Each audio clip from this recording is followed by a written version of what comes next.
thought he would lost it again down the stretch here. And yeah, I mean, maybe the game plan will be to run more guys at him. And then, it's Corey Joseph and Trey Miles. And Jeremy Grant hit a big bucket late too. Okay, wow, we're going to do this maybe here. 3 games left. Jimmy Butler, triple-double in his return. Heat topped the Pelicans 113-98. Lee, was this one of those ones that you were checking in on last night? Yeah, well, the Pelicans in the last week have actually been somewhat competitive against the Nets last Friday night. That was kind of close. The Nets pulled out. They got a win against the Grizzlies. They led by 19 against the Wizards the other night before losing. And they actually started off this game pretty well against the Heat. But I feel with the Pelicans, teams look at them, and you know how we talk about sometimes a bad team can sneak up on other teams and get a few wins. I think that's what's happening. People look at the Pelicans and think, we're going to beat this team. Mm-hmm. But it's a little bit hard sometimes to get that motivation at the start of the game because New Orleans did come out firing, but you sort of just knew the Heat were going to come back. No Kyle Lowry here for the Heat. I expect he will be back tonight. And then Tyler Hero started and hit a crazy, going for an alley-oop, but actually just went in on the fast break three-pointer. He's just such a good shooter of the ball. But not much to take out of it. Jimmy Butler, yeah, the triple-double, almost the Jason Kidd-style triple-double with the 10 rebounds, 10 assists. The Heat were a better team. They just really did look like they were kind of asleep in the first half.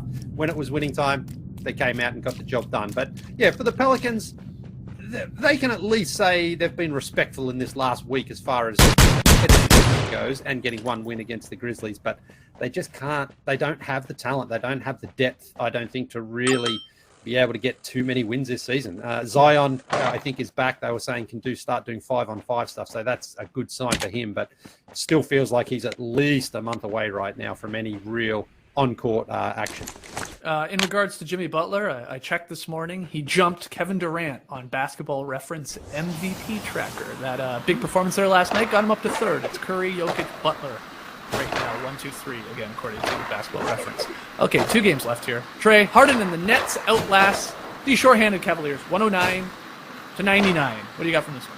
Yeah, Nets got up pretty big in the first half in this one, stretched it out to 23 points, a first-half lead. It's not real, though. Cavs played hard enough in the second half. They hit some shots, made it close, but completely outgunned in this one, really. No Evan Mobley, no Colin Sexton, no Jared Allen, no Lauri Markkanen, no Lamar Stevens evens. Meanwhile, the Nets had 4 20-point scorers. Harden had 27, LaMarcus Aldridge 24, Durant 23, Patty Mills 20. I'll be honest, getting a little worried about the Cavs here. That's 5 straight games scoring less than 100 points, and that all started once Colin Sexton went out for the season. They're missing his off-the-dribble game. They're missing his transition game. Getting Jared Allen back from an illness is certainly going to help. He'll put pressure on the rim, but it's still a couple of weeks for Evan Mobley. And in the next month, the Cavs play the Warriors, Nets, Suns, Heat, Jazz, Bucks, and Bulls. They're going to have a tough go of it here, missing one of their best perimeter offensive players. Feels like we might be getting a repeat of last year's Cleveland Cavaliers season where they get off to a hot start. The young guys are looking good, and then as the season wears on, injuries happen, and the team just kind of falls off. But it's been a fun first month for the Cleveland Cavaliers. It's true. We talked about them a lot. Yeah, the Rubio All-Star chances took a bit maybe there last night, and might continue to. But what are you going to do, Tass? It was a fun couple of weeks. It was great. I mean, I feel a little bit better than last year and the year before that. We had the Beeline situation. This year, it's more like you lose your top scorer in Colin Sexton, you lose a Rookie of the Year leader and Evan Mobley. There's other injuries. Feels a little bit more understandable. You can wrap your head around sure. it. But yeah, they miss Colin Sexton big time. You can't, as much as I'm a Ricky Rubio fan. Speaking of handsome men, you can't be relying on him to drop 20, 25 because you just can't. and they're really banged up, even besides those 2 guys I mentioned. So yeah, it's not looking good, but at least they got a good start here. Our final game, the balanced Hawks. Kaka! They won their 3rd straight. Beat the Celtics 110-99. Tass, have the Hawks turned it around here? They have, but they beat a team in the Celtics that just can't hit shots. People say it's amazing to go watch warm-ups at an NBA game. NBA players don't miss. That's not the Celtics. The Celtics miss a lot, even wide-open shots. If you look at the deep into the stats, the wide-open three-point shots for the Celtics, where an opponent is 6 feet or further away, they're still only hitting 1 in 3 of those shots. So they went on this 3-game trip, and they failed to score 100 points. even with Jason Tatum, dropping 34 here against the Hawks, they obviously miss Jaylen Brown, but they may not have the roster to hit frickin' shots around these guys. Is it play Aaron Nesmith more, who I like, but doesn't play a lot for this team? He's small. He was 50% shooter in college a couple of years ago from three-point land. Ime Udoka kind of has done a good job of getting guys to play hard defensively, but there's just wide open shots and they are seriously clanking them over and over and over again. To me, one of the best things to watch as a longtime Raptor fan is Damon Stoudemire on the bench. He's an assistant to Ime Udoka, and he's a cool-looking guy. I like the look. And if you want to go back to suits for Damon Stoudemire, I'm okay with that because I think he looks great in a suit. These are old coaching photos of Damon Stoudemire. Obviously not wearing it now with the Celtics, but he looks like a good suit wearer. Maybe it's because he's 5'10", There's not a lot of long limbs. But I don't know. He looks good. I saw you tweeting about Frank Vogel and his quarter zip last night. Yeah. Have you started to turn on coaches looking like schleps out there on the sidelines? You want these nice looks? Schleppy, huh? I just like Frank's dad face, really. Oh, okay. Yeah. He was very angry. Big mad, yeah. All right, there it is. All 11 games. A note about all of them. I know some of you are upset. Didn't talk long enough about your team. Oh, well.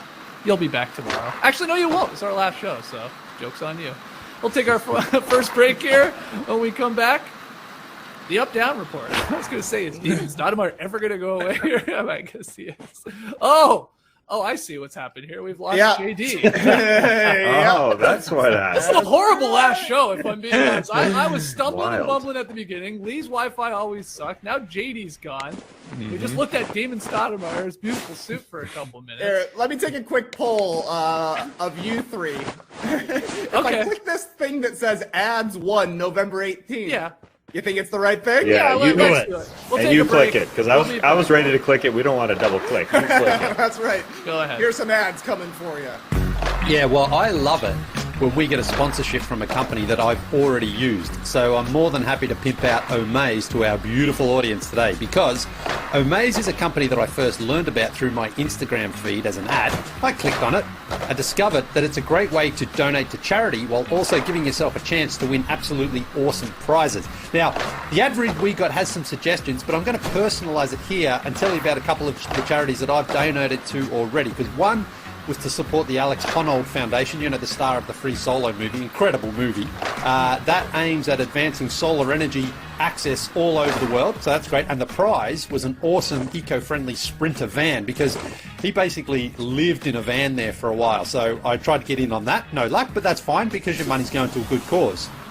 And the one I'm actually supporting right now is the Pangolin Project, which is basically trying to keep the pangolin from going extinct. And the prize for that one, for that donation, is a stay at that giraffe hotel in Kenya. You know that one? Oh, yeah. Yeah. Where like the giraffe sticks its head in the second-story window and eats a croissant. Yeah, exactly. You're sipping on a cup of tea, and here comes this great big head with a big tongue coming out there. Like that looks incredible. So, to be able to, donate to charity and also have a shot at winning a trip like that, I mean, that just feels great.